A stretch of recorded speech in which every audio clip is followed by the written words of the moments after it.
And now switching to our guest for the evening. And I'm really, really excited to have Cory Doctorow, and he's a Canadian sci-fi author. He's a blogger and copyright laws activist. And the most prominent topics of his books are digital rights, surveillance, and resilience. And today he's here to talk for us and to you about free software and why it's so important to have that. Welcome, Cory Doctorow. Thank you. Vielen Dank. Excuse me. Hello, everyone. It's a pleasure to be able to talk to you. Thank you very much for staying up late to hear me in Austria. I know that after a long work day, there's nothing I like better than to relax and unwind by watching a video conference. So it's very kind of you. I really appreciate your patience and hanging in there. I'd like to offer my apologies in advance to the translators for the fact that I speak very quickly when I get excited, and this is a subject that excites me. And I will do my very best to speak at a measured pace that invites translation. But my apologies for the inevitable exuberance I will exhibit through the course of this talk.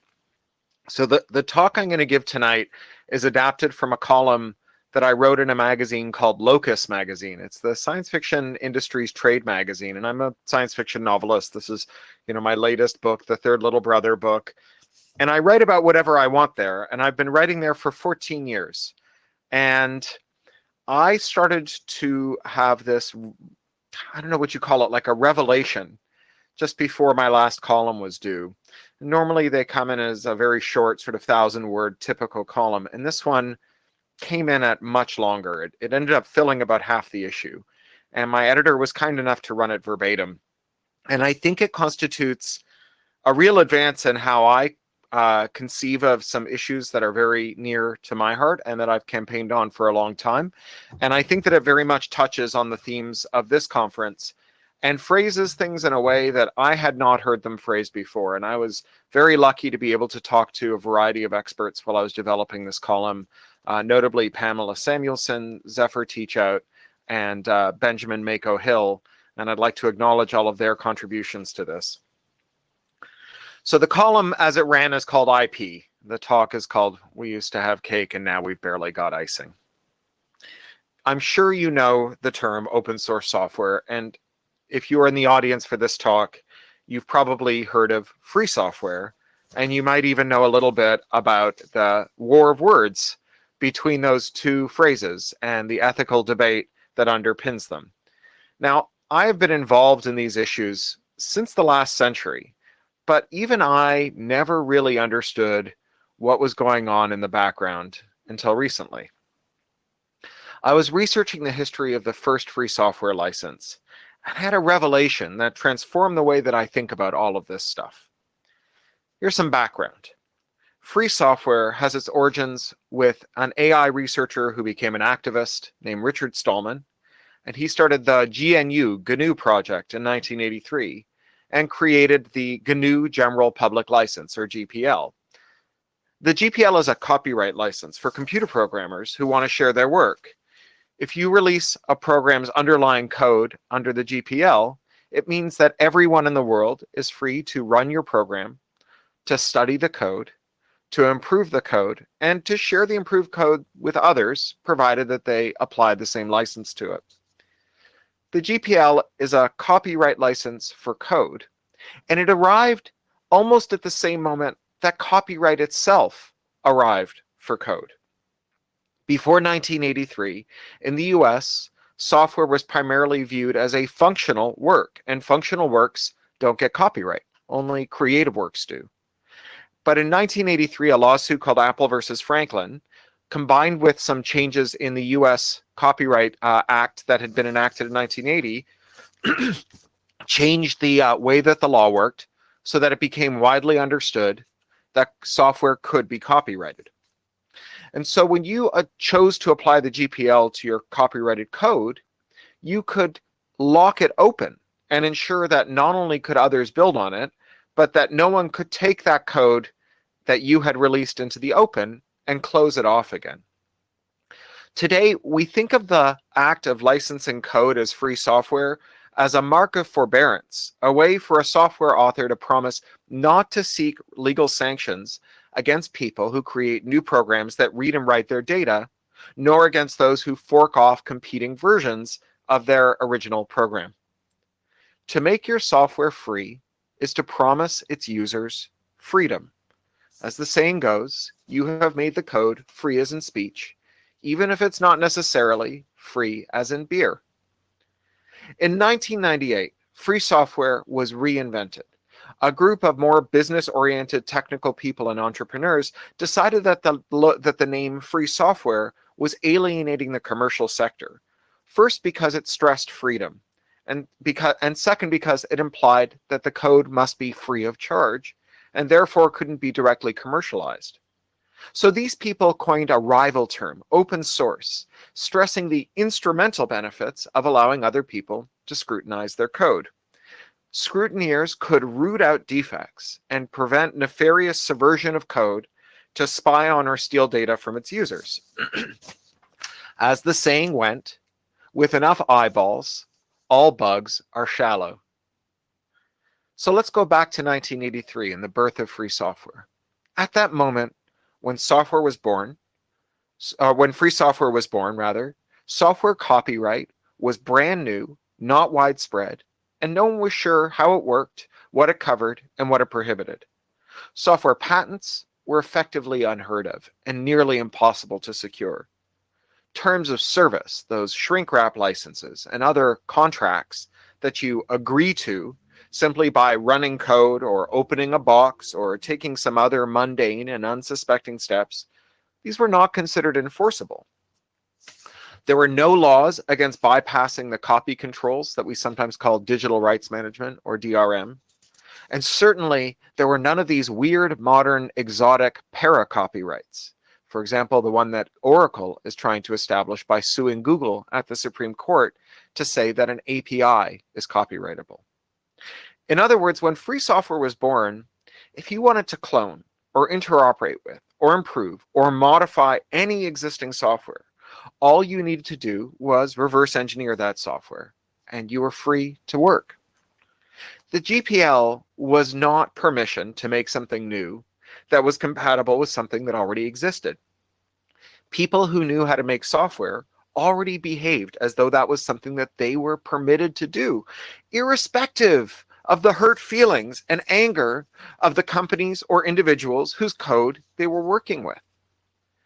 The GPL was a request for companies and software authors to make this process easier and less tedious by getting them to hand out their source code so that interoperators could skip the wasteful and time-consuming reverse engineering business and get right to the good stuff, making new things that improve on or even competed with whatever had already been made. The GPL then was icing on the cake. Applying the GPL to your code, it didn't mean that you would forswear legal vengeance on people who wanted to make something compatible with your thing, because you had no right to that vengeance.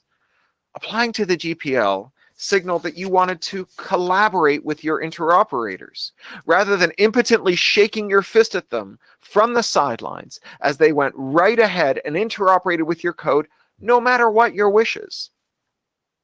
Now, 40 years ago, the world is a very different place.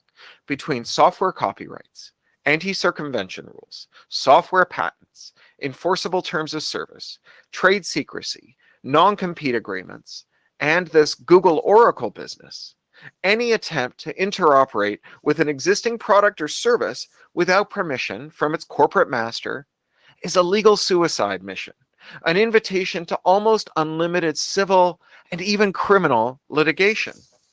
That is to say, if you dare to modify, improve, or replace an existing dominant software-based product or service, you risk bankruptcy and even a long prison sentence.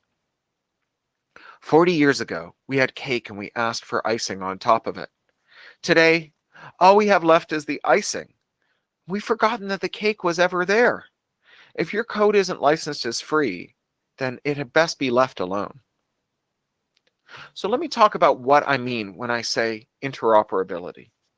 This is a very nerdy and technical term, a little obscure. There are familiar, less technical versions like compatibility, but they don't quite get at what I mean when I say interoperability. In a technical sense, interoperability just means two products or services that somehow work together with one another. Think of opening up a Word document in Google Docs, or using third-party ink cartridges with your printer, or just replacing the band on your watch, or changing the stereo that came with your card. Interoperability is this broad, universal, essential characteristic of all technology. And interoperability is the default state of the world. I barbecued some hamburgers last night in my charcoal barbecue. I got to use whatever charcoal I wanted. I didn't have to use the charcoal that the barbecue manufacturer had demanded. The light bulbs overhead, when I want to change them, I buy any light bulb and I screw it into the socket. When I put on my shoes, I wear any socks, not just the socks that the manufacturer has demanded that I wear. Now, some of this is because of standardization. Standardization is when manufacturers and academics and regulators and all of the other interested parties get together in these standards development organizations to make the process simpler. And they describe things like, say, for a light bulb, the canonical direction and spacing of the thread at the end of the light bulb. Or for a web browser, the syntax of an HTTP request. Or for a toilet, where the plumbing pipes go, how wide they are, and how they're spaced, so that you can just take your old toilet off and put a new toilet on. And this makes interoperability much smoother. Think about the standards for paper like this: A1, A2, A3, GSM, grams per square meter. These make it possible for you to buy any paper and have it work with your printer without requiring trimming or other modifications. And if we fail to standardize, life can be very hard for everyone. In early Australian history, the rail barons laid different gauges of railroad track across the country, leading to something that even today is called the marvelously named multi-gauge muddle. A rail system where some cars and some engines can't go on some tracks. Now, barriers to interoperability are not insurmountable. If paper doesn't fit in the envelope, you can fold it. If paper doesn't fit in the printer, you can cut it. If the rail gauge doesn't match the engine, you can modify its undercarriage so that it can switch between different kinds of rail. And there have been hundreds of inventions to do this in Australia, but they all turned out to be more expensive than just tearing up all the rail, which they're doing now. Interoperability lowers switching costs. That's the cost of leaving behind whatever you're using now in favor of something that you think will be better for you. My grandparents emigrated to Canada from the Soviet Union as refugees on a displaced persons boat, and they incurred a very high switching cost. Leaving the USSR in the 40s meant that you had no way to talk to the people that you left behind. And for more than a decade, my grandmother's only contact with her family in Leningrad was through unreliable word of mouth from the rare instances in which other people in Canada got travel visas that let them visit the city. Now, 5 years ago, I moved from the United Kingdom here to Los Angeles. And here in Los Angeles, 5 years later, we are in routine contact with my family in London and in Wales and in Toronto. My laptops, my books, they all came with me, as did all of our other personal effects. Now, we left behind most of our appliances because of the differences in voltage, but there were some appliances I really liked, like my Theremin, and I just bought an adapter that lets me use it here. Companies really like high switching costs. For a would-be monopolist, the products that are best are the ones that are easy to start using and hard to move away from. Purdue Pharma is notorious today for being the company that commercialized OxyContin, the opioid that kicked off the opioid epidemic. And now that they have been sued and targeted by leakers, we know how they talked about their product internally. And those leaked and disclosed memos reveal executives rubbing their hands together and cackling at how easy it is to start using opioids and how hard it is to stop. Now, addiction is not the only way to create barriers to switching. Facebook, for example, makes it incredibly easy to get started. Historically, they even engaged in deceptive tactics to get you to share your address book with them, so that when you opened your first Facebook page, you were already friended with all the people in your address book. And once you're on Facebook, Facebook sucks in articles from the public web and lets you use Facebook as your portal to the rest of the internet. You can start on Facebook using it just to follow the friends that also have Facebook accounts.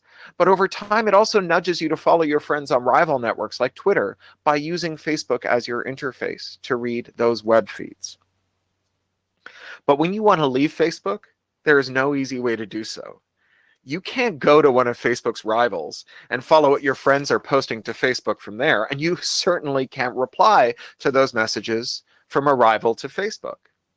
Interoperability is the thing that Facebook uses to slurp in all that stuff from the open web. And it's the key to self-determination. Leaving Facebook in the 21st century, it's like my grandmother leaving the USSR in the 40s. You can go, but your friends and your loved ones are all hostages behind Zuckerberg's Iron Curtain. So leaving Facebook means leaving behind your communities and your relationships. I'm not going to say that that's as hard as getting off opioids once you've been addicted, but it's not easy either. And you have to remember that the fact that you're on Facebook means that you are a hostage that is keeping someone else from leaving. Now, here's the thing. Everybody wants to minimize their risks, whether they're employers or workers, whether they're big tech or technology users.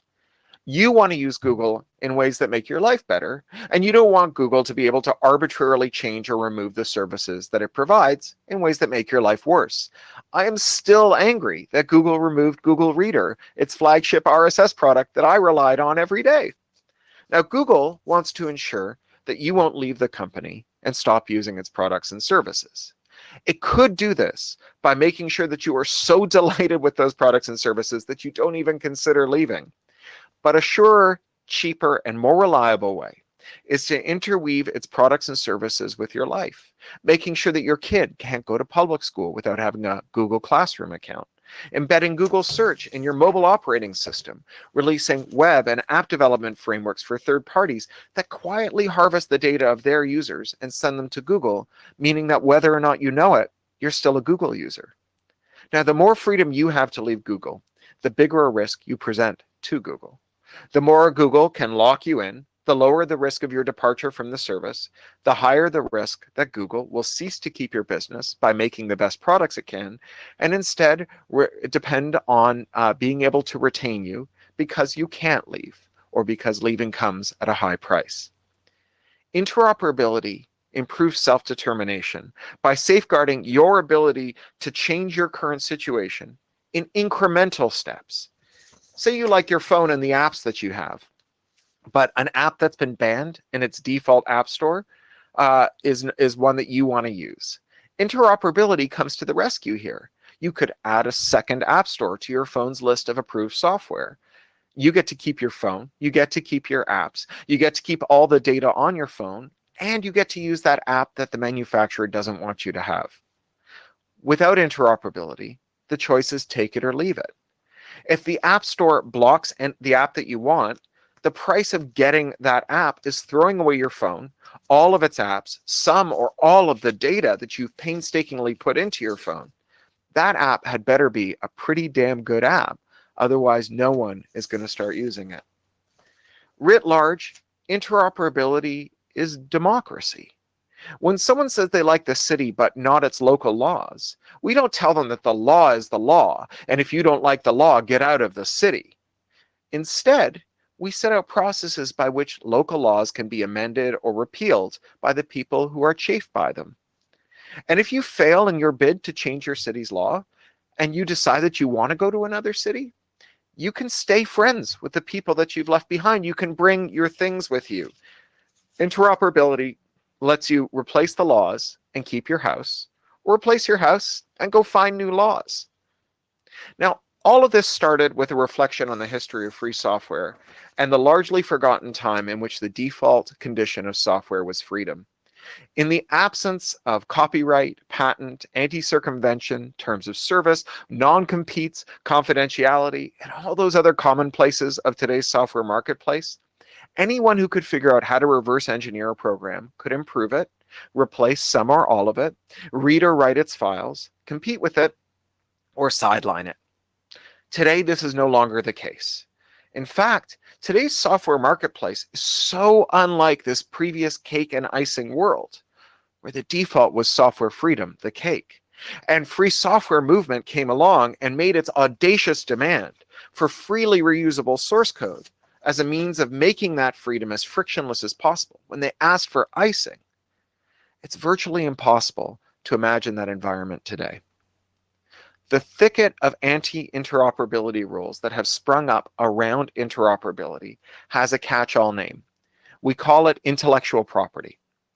Now, free software advocates and free culture advocates hate the term intellectual property.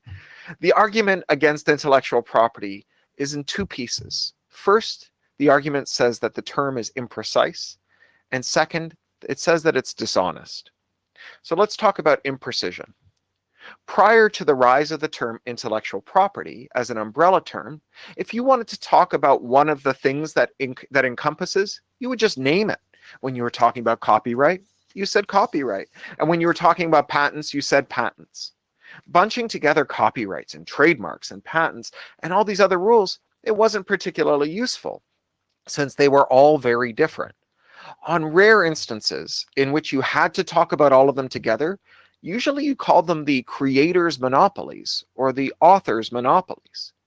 Now, the anti-intellectual property argument isn't just about the imprecision, it's about the rhetorical dishonesty, about the differences, the really important differences between different forms of IP. So in terms of copyright, you have different reasons for it in different places, but broadly you have two big regimes. You have the regime from France, the Berne Convention, and you have the regime from America.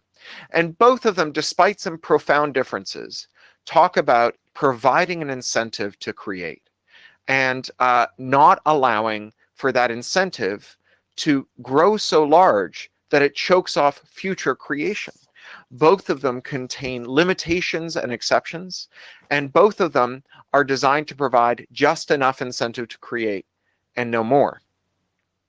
Neither of them cover ideas. Both of them only cover the expressions of ideas. Now, patents are completely different from copyrights. Patents are a trade-off. What patents seek to do is to get inventors to describe how their inventions work rather than keeping them a secret, so that other inventors can study those inventions and make new ones, even ones that compete with them.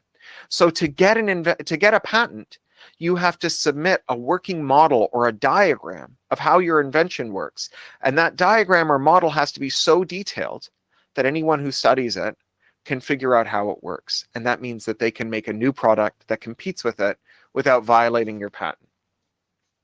Trademarks are completely different altogether. The origin of trademarks is in consumer protection. The idea is that if someone is deceptively marketing a product or service in a way that misleads the customers for it, we can deputize the manufacturer of that product or service to sue their rival, not on their own behalf, but on behalf of their users. So if Coca-Cola has the right to sue another company over the use of the word Coke, it is only to the extent that that company is tricking Coke drinkers into drinking something other than Coke. If someone uses the word Coke in a way that lowers Coca-Cola's profits, but doesn't deceive a Coke drinker, Coke's trademarks are no good. Coke has no recourse under trademark. So you can see that these are three completely different regimes, and calling them one thing, intellectual property, it doesn't make any sense. It's so imprecise that it invites all kinds of intellectual mischief. When you say, oh, my idea has intellectual property protection, what do you mean?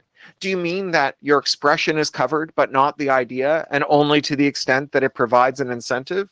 Or that you've disclosed how the machine works so that other people can make interoperable products or replicate its functionality? Or that you have the right to sue rivals who deceive your customers with bad marketing.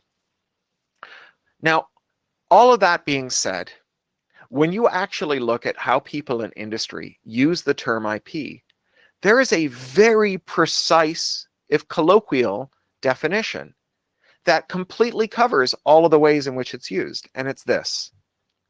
IP is any law that I can invoke that allows me to control the conduct of my competitors, my critics, and my customers. So let me say that again, because that is the core here. IP is any law that I can invoke that allows me to control the conduct of my competitors, my critics, and my customers. That is, in this uncertain world where other people can unpredictably take actions that erode your profits, mire you in scandal, or even tank your business, IP is a way of forcing other people to arrange their affairs to suit your needs, even if it doesn't suit their needs. There are some ways in which this is undeniably true. Think of digital rights management, DRM. These are the digital locks on our devices that are designed to prevent us from using them in ways that we prefer. Your printer uses DRM to force you to buy ink that the manufacturer has approved. Your phone uses DRM to force you to use apps that its manufacturer has approved. Ventilators from companies like Medtronic and tractors from companies like John Deere use DRM to force you to get them serviced by the manufacturer's representatives. And if they decide that it's too late to service them and they can't be salvaged, those DRM locks force you to get rid of them and buy a new one. Copyright laws, that is, IP laws, ban tampering with DRM, making it a serious felony to provide others with the tools to bypass DRM. America pioneered this in 1998 with the Digital Millennium Copyright Act and its Section 1201. But by 2001, the European Union had followed suit with Article 6 of the Copyright Directive. Canada followed suit with Bill C-32, and other countries around the world, most recently Mexico on July the 1st, have passed laws that contain substantially similar provisions. All of these laws indiscriminately ban breaking DRM. Now, these are copyright laws, but the ban on breaking DRM is not limited to copyright infringement. Bypassing DRM to get your printer to accept third-party ink is not a copyright violation. You're not copying the code in your printer. You're not copying the traces of its circuit boards. But even though you don't break copyright when you jailbreak your phone, you still break copyright law. The law bans legal conduct if you have to break DRM to engage in it. So the law is not intended to protect copyright. It's intended to protect businesses. It's not felony copyright infringement. It's felony contempt of business model. And it's not just DRM. Take the font Goldman Sans. Goldman Sans is a free font released by the global financial criminals Goldman Sachs. Now, they give the font away for free, but it comes with a license. And in the license is a non-disparagement clause through which you promise that you will not use the font to criticize Goldman Sachs. Goldman Sachs does not need copyright to stop you from reproducing its font. It gives the font away for free, and it wants it reproduced. Goldman Sachs needs copyright so that it can boss you around, so that it can tell you what you must and must not say. Now, these risks to free expression and self-determination, they've always been latent in copyright and patent and trademark. And each of these laws was historically designed to have these minimization tools to keep that risk from overtaking the utility of the law. Each of these escape valves theoretically stops IP owners from using their rights to take away your rights.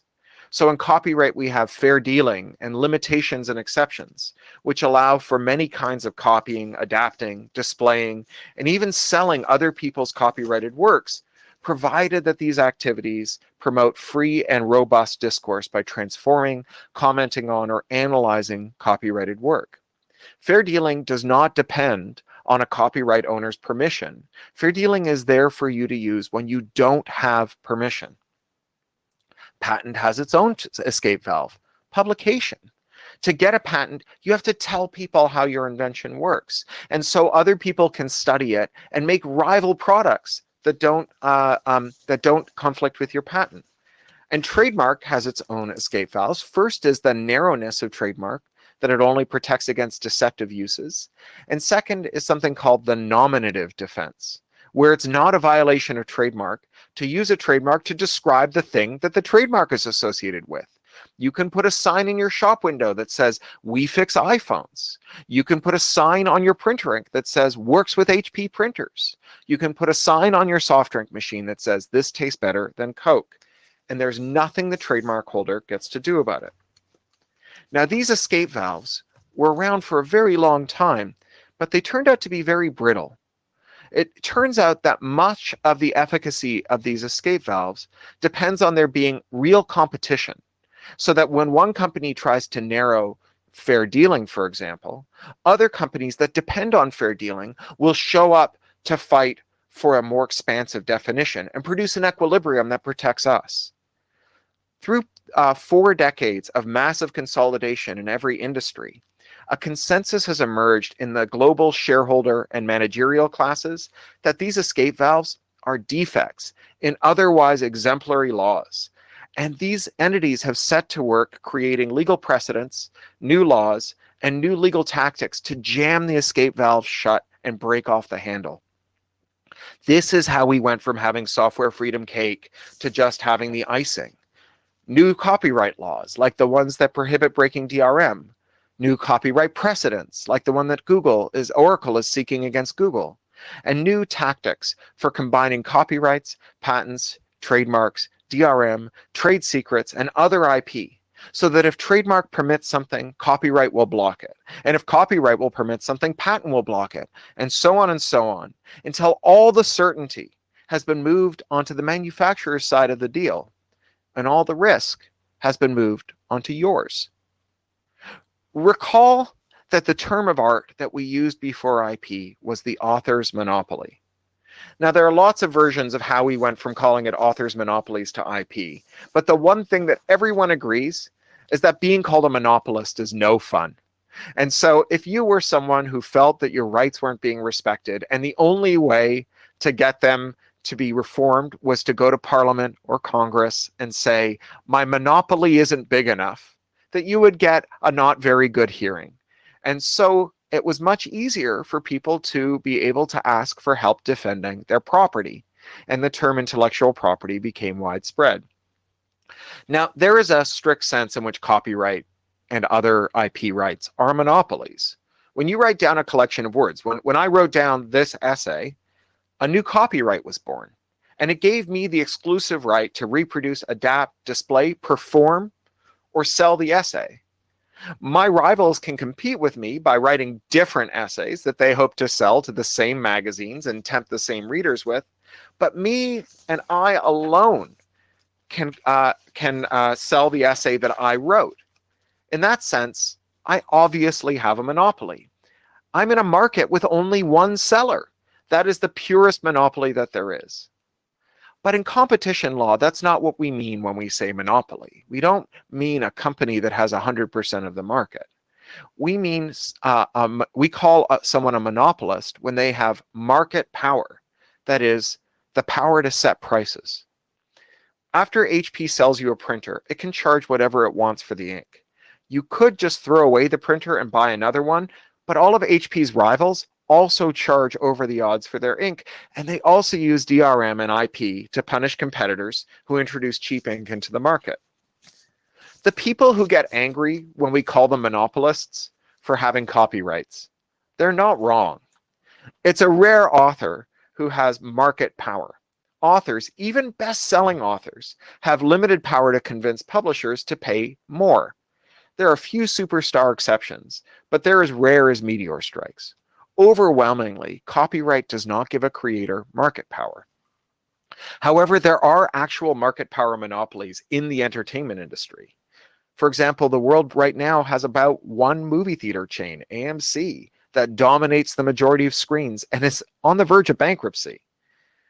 The world has 3 major record labels. It has 4 major movie studios and 5 major publishers.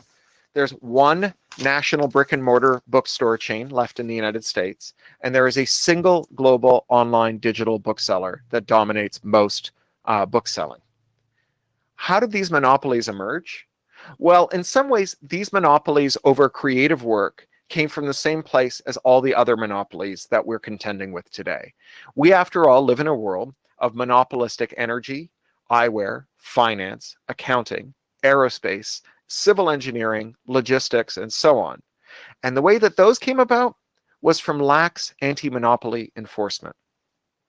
For 40 years, we have allowed companies to grow by buying small companies before they could grow to be major competitors, to merge with existing major competitors and stop competing with them, and to create vertical monopolies that they can use to squeeze their workers, their customers, and their suppliers. But entertainment monopolies aren't quite the same as these other monopolies because they aggregate authors' monopolies alongside their market power monopolies.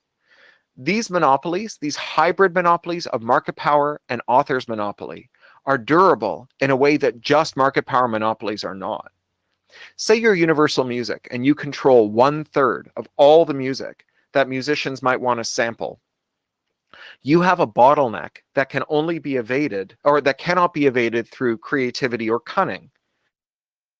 And to break that monopoly is a copyright infringement. And if you try to make money off of it at commercial scale, it's a criminal copyright infringement, and people can go to jail. That is to say, if you have a monopoly in banking or aerospace, you have to worry about getting sued for your monopolistic conduct. But if you are an entertainment monopoly, you get to sue anyone who tries to compete with you, anyone who tries anything pro-competitive. The result is a monopoly that controls access to distribution channels. Oops, I managed to not print out my whole speech. 1 second, I'll just pull it up on my screen. Sorry about that. That's embarrassing. I must have run out of paper and not even noticed.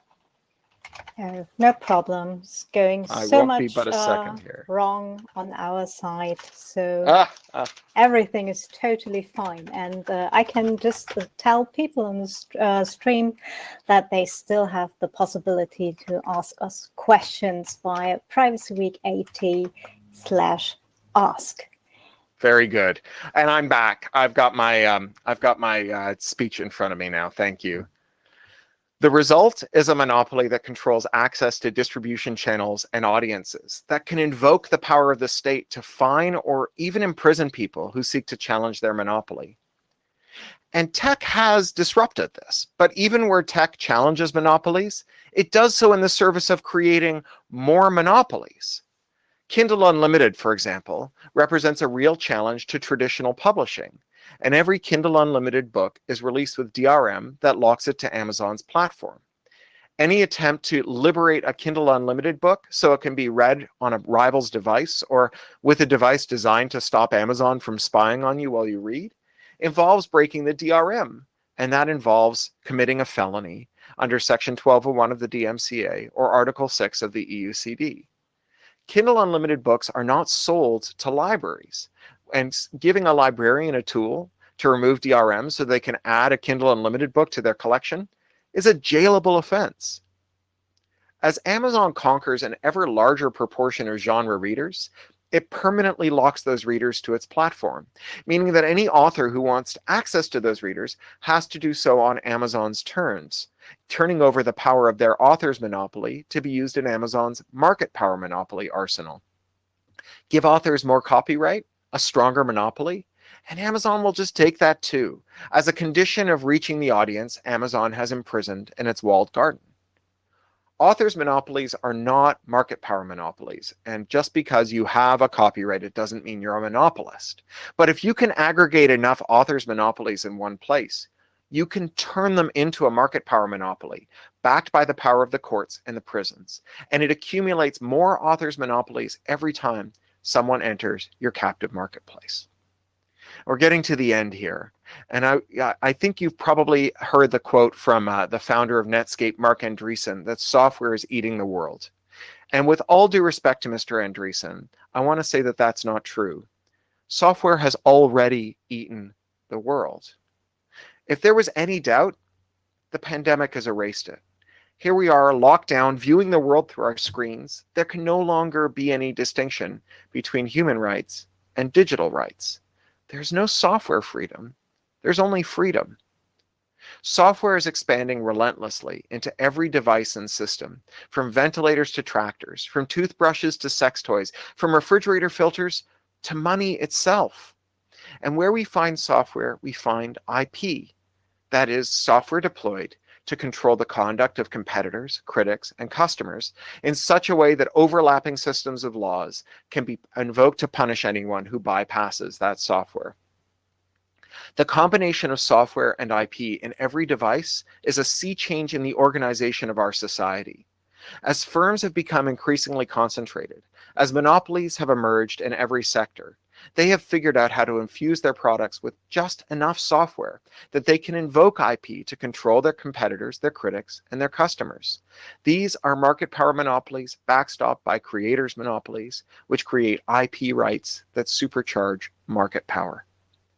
And all of this is just the beginning, because software isn't just a way to put IP into otherwise inert objects. It's also a way to automate them, to make them into unblinking, ever vigilant enforcers of the manufacturer's interests. They can detect and interdict any attempt at unauthorized interoperability and call the appropriate authorities to punish the offenders. This is a level of control beyond the wildest dreams of history's most sociopathic monopolists. Think of the coal boss who controls his workers by moving them into company housing in a company town where they're paid in company scrip that can only be spent at the company store. This coal boss moves titanic amounts of risk off of his balance sheet and onto his workers. Not only are they incapable of leaving for a better job without paying their debts, but they're also paid in non-interoperable proprietary money that only works in the company's store, where prices can be adjusted at will to ensure that those debts are never paid off. But even that coal boss, a god to his workers, was never all-powerful. A coal worker could buy some corn at the company store and trade it for real dollars at the local moonshiner shed, converting non-interoperable scrip to interoperable dollars at a loss through the intermediary exchange medium of starch. Think of a worker paid in company scrip today. The digitally enabled smart goods that they buy at their company store can be locked to their accounts the way that a Kindle book or an iPhone app is locked to your personal device. The unblinking eye of the software enforcement system is always watching, ready to discipline you for your lack of consideration for the shareholders' bottom line. Once we had cake, today we have icing. And at this rate, the icing will be gone before long. There are no longer digital rights, only human rights. There is no longer software freedom. There's only human freedom. Thank you. Well, thank you very much for this very, very interesting and really broad-span talk about the topic of IP and everything that can go wrong with that. I myself, I'm an author, and I know the part of the book market that has lots of problems with that. Yeah. We got a question, or more like a statement, but I want to hand it in because it's really always a statement and not a question. It always is. It always is. But it's a nice one, I thought. So the question or the statement is, maybe there's a misunderstanding here. We don't want a bigger piece of the cake. We want the whole bakery. I think that's so, and I think it gets to something that gives me cause for hope, which is that we are at a moment globally where people are starting to recognize that what they thought of was a local issue is in fact part of a wider trend. So there are people who are really angry about the finance sector and the way that it dominates our policy making. Particularly under conditions of austerity, particularly now during the coronavirus pandemic.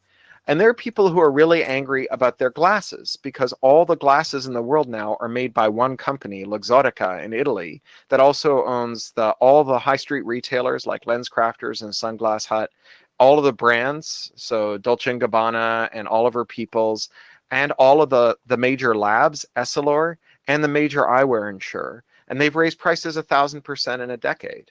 And there's some people who are angry because they're professional wrestling fans. And 30 years ago, there were 20 professional wrestling leagues, and now there's just one. And the billionaire who owns it has reclassified all of the performers as contractors and taken away their medical insurance. And they're dying in their 50s of work-related injuries and begging on GoFundMe for pennies. These people think that they're fighting about something different. You know, whether you think you're fighting about the energy sector's sabotage of climate action for 40 years, or you think you're fighting about the fact that the big four accounting firms have allowed the largest companies in the world to rip off their workers and governments. But these are all part of the same fight. They're part of the anti-monopoly fight. And it reminds me of what life was like in the 70s before we had the term ecology. Before the term ecology, there were people who cared about owls, and there were people who cared about the ozone layer. And it's not like they were enemies, but they didn't think of themselves as being on the same side. The term ecology turned 1,000 issues into one movement with 1,000 ways to get involved. And we are now on the cusp of a realization that this oligarchic, plutocratic, and corrupted regulatory regime that we live in, where companies get away sometimes with literal murder, is the result of our decision 40 years ago to stop enforcing anti-monopoly law in Europe, in the US, in Canada, and in most of the rest of the world. And that has resulted in this situation where all of our industries have been dominated by a handful of firms. We do have 10 more minutes, and I do have a few more questions. So sure. This is a long one. I hope I get that right. So do you think that methods like DRM are the result of an unwillingness or being unable to change their business, or better suit the digital domain where copying is more or less free? I think that is the story that they tell about DRM, that if they have DRM, it allows them to, then they don't have to figure out how to adapt to a digital world where before they sold records and now they have to sell services around music. Except I don't think that's what's actually happening. When you look at how firms use DRM, it's not to prevent copying. They know that there's going to be copying. What it is to prevent lawful conduct. So think, for example, of, in fact, from the very earliest days of DRM, the first DRM systems that were protected by DRM laws were DVD players and games consoles. And so a DVD player, the main use of DRM in it was to enforce region coding. So if you were in Europe and you visited America on holiday and you went to Times Square and you went to Tower Records and you bought a DVD and you brought it home, it wouldn't play. Now, going to a store and buying a copyrighted work at the price that the creator has set, and then experiencing that copyright work in your private home is not a copyright infringement. It's the actual opposite of a copyright infringement, right? That is what copyright is supposed to enable. So the DRM from the very start, right, from the first laws created to protect DRM in the mid-90s, DRM existed not to prevent copying, but to prevent lawful activity, including sometimes lawful copying like format shifting, but primarily lawful activity like, in the case of consoles, buying direct from authors. So the Sega Dreamcast, which was one of the first DRM-equipped consoles, you would buy CDs, games on CD for your Sega Dreamcast, but to get those CDs, for those CDs to work, they had to be stamped at a special plant that Sega controlled. And Sega charged the software vendors, the games programmers, to stamp their CDs. And they charged a lot more than it would cost to get a regular CD duplicated. And they used a little bit of encryption to make sure that when you put the disc in, that it came from Sega's official factory, to make sure that Sega got their kickback for the disc. Now, if I own a Sega Dreamcast and you make a Sega game, and I buy that game from you and put it in my Sega, that is the literal opposite of copyright infringement, right? Whether or not we give Sega some money for me playing your game is irrelevant. It is not a copyright infringement for a copyright author and a copyright audience member to exchange money in order to use the products of that copyright author's mind.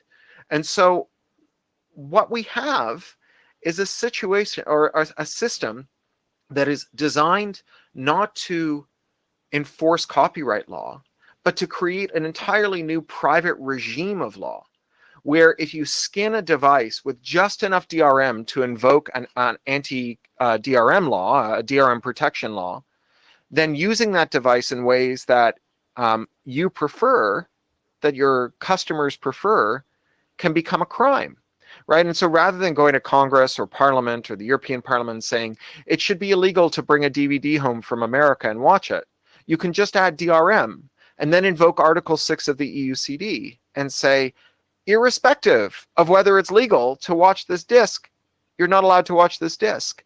And when European countries enacted the EUCD, they were pretty clear that that was the intent. And you know, even the exceptions that they carved out really made a mockery of the idea that there were parts of the copyright bargain that belonged to the public. So I debated the Norwegian minister who adopted, who was in charge of the implementation of the EUCD. Obviously, Norway's not an EU country, but they're in the customs union. They have to adopt European regulations. And the way that they structured their law had an exception for people who are visually disabled, as the directive insists. And the way that that exception was structured is that if you were blind or visually disabled, you yourself were allowed to buy, say, an Adobe ebook and then reverse engineer the file format, find a defect in Adobe security model, crack the ebook, and run it through an assistive device like a text-to-speech or Braille reader. But you weren't allowed to ask for anyone's help. You weren't allowed to give help to anyone else, and you weren't allowed to give that book to another blind person to use once you'd removed the DRM from it. So it was pretty clear from the very start that this law was about allowing companies to trample every single limitation in statute on their behavior. Even if the limitation was one that said you must not discriminate against people who are blind, the copyright directive trumped that by allowing companies to structure their products so that although as a blind person you were entitled to read the book, you were in no way able to read the book. Sounds great. What the heck? Yeah, it's terrible. I mean, I couldn't believe it when I heard this minister say it. And people in the audience were just sort of laughing nervously, like, is that what he's saying? And that was what he was saying. But look at today, right? Libraries have a statutory right to buy and circulate books, right? That's not only is that older than copyright, it's actually like older than printing, right? It's older than paper. Libraries predate paper. We had papyrus libraries before we had paper libraries. And yet Amazon will not sell its Audible audiobooks or its Kindle ebooks to libraries at any price. People get very upset with Macmillan, and I think rightly so, for charging too much to libraries or putting onerous conditions on libraries for ebooks. They're my publisher. I'm not happy about it. But Amazon won't sell it to them at all. And there is a statutory right for libraries to purchase and circulate books. That is in the law. But Amazon can circumvent the law. They can create a new regime of private law by adding just enough DRM. Like, it's not like it's hard to remove the DRM from an Amazon ebook. You just type, how do I remove Kindle DRM into a search engine? And it will tell you how to remove the DRM. Or if you're too lazy, go to a file sharing site and download a copy that someone else has removed the DRM from. So the DRM does no good at preventing copying. What it does is it allows for the invocation of the new rights, the right to control competitors, critics, and customers in order to limit their conduct. And so I think it's dangerous to say that the problem here is that these old men who run these giant companies don't understand digital. They understand digital, right? This is like the defense of, you know, the Ronald Reagan when he was getting, you know, busted for Iran-Contra, and they were saying, why did you sell cocaine to get guns to give to the Contras who were tying nuns to trees and bayoneting them? And Reagan was like, I'm just an old man. I don't really remember. I'm a little confused. Is it time for my tea? Right? And people were like, oh, Grandpa, you didn't know what you were doing when you arranged for those nuns to be bayoneted, right? Let us not say of these entertainment companies that they've failed to adapt to digital. They saw very clearly what digital could mean for them. And they saw that it could mean a world in which they are no longer constrained by law that is created by democratic institutions, and where instead they could create law and hand them out to democratic institutions. Because governments, government libraries, government institutes, government hospitals that want to fix their ventilators can't fix their ventilators without breaking DRM, right? So this creates a system of software freedom that adheres only to large corporations. The rest of us have open source, right? If you want to look at the source code, you can go to GitHub. It's all there, right? If you want to change how it works, if you want software freedom, you've got to become a senior executive at the company. So, you know, this is the ultimate vindication, I think, of the software freedom side in this battle that seems so stupid and pointless to so many of us for so long, is that it actually does make a difference. Freedom is different from openness. We have a lot of openness right now. We have very little freedom. Too true to be nice, yeah. I would give you one more question, and then we actually do have several people who would be totally willing to have a break time chat with you. So Right. we do have a link to a break time room on our streaming website, streaming.privacyweek.at, and there you find the Pausenraum, pause room, break time room. The last question that I would like to hand you in is, do you think DRM and IP protection will increase in the future, or might the open source movement gonna get more momentum and gain foothold in our society? So I think that the open source movement can't, but maybe the human rights movement can, the free software movement can. I mean, Android is open source and full of DRM.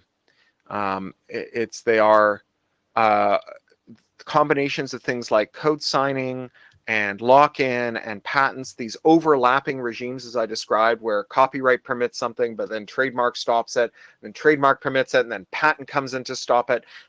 That system effectively obviates open source.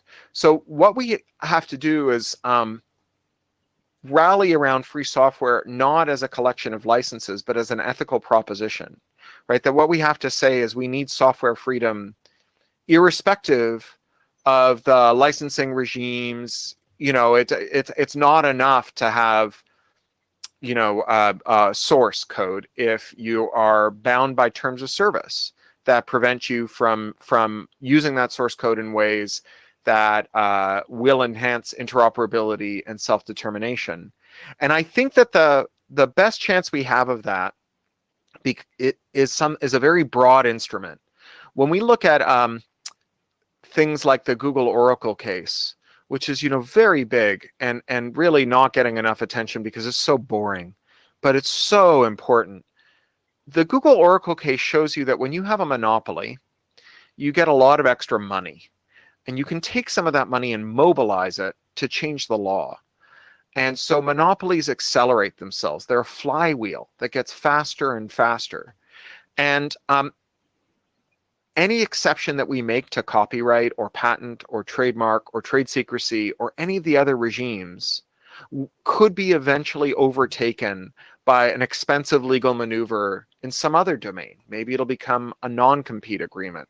Maybe it will become some other form of regulatory blockage that allows a firm to maintain its monopoly. Because remember that a monopolist's first preference is to be unregulated and its second preference is to be regulated in a way that only it can comply with and that none of its competitors can comply with, because then it becomes a regulated monopoly, a monopoly that is eternally enshrined through regulation.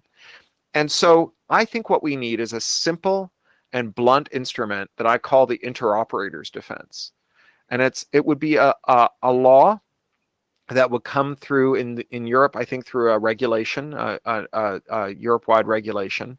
Here in the US, we could do it through national legislation. And it would say, notwithstanding any other law, including but not limited to patents, trade secrecy, copyright, non-compete and trademark, and so on, it is not an offense, nor is it ever an offense, for someone to modify, improve, repair, extend, adapt, or make interoperable an existing product or service in a way that does not violate any other law. So, you know, if it violates the GDPR, it's illegal. If it doesn't, it's not, on behalf of a bona fide user. And so it will still require judges to interpret it, because you'll have to know whether it violates another law. You'll have to know whether the user is bona fide. But we will move from the system we have today, where the questions that judges answer are procedural. Did you violate a patent? And into one where they're policy. Did you act on behalf of a legitimate user for a socially beneficial purpose? Those cases will be fact intensive. They will be difficult to try, but they will reframe the issue and create a body of case law around the priority, which is self-determination, interoperability, and fairness, rather than access to source code, rather than copyright and its contours, rather than patent infringement and so on, so that we're really talking about what matters and not a proxy for what matters. Thank you. Thank you very much for being here, for being a wonderful, great addition to our humble conference, which, by the way, is totally run on open source software and completely done by volunteers. So we do 7 days of program for you and all the people out there, including translations, including ops, including moderators, presenters, including so many people behind the scenes that are working on open source software to make the world a better place, hopefully. So thank you, Cory Doctorow. Thank you. Vielen Dank. It's like my full German vocabulary right there. That is great already. Yeah, no, I grew up speaking Yiddish, so I speak terrible Mitteldeutsch.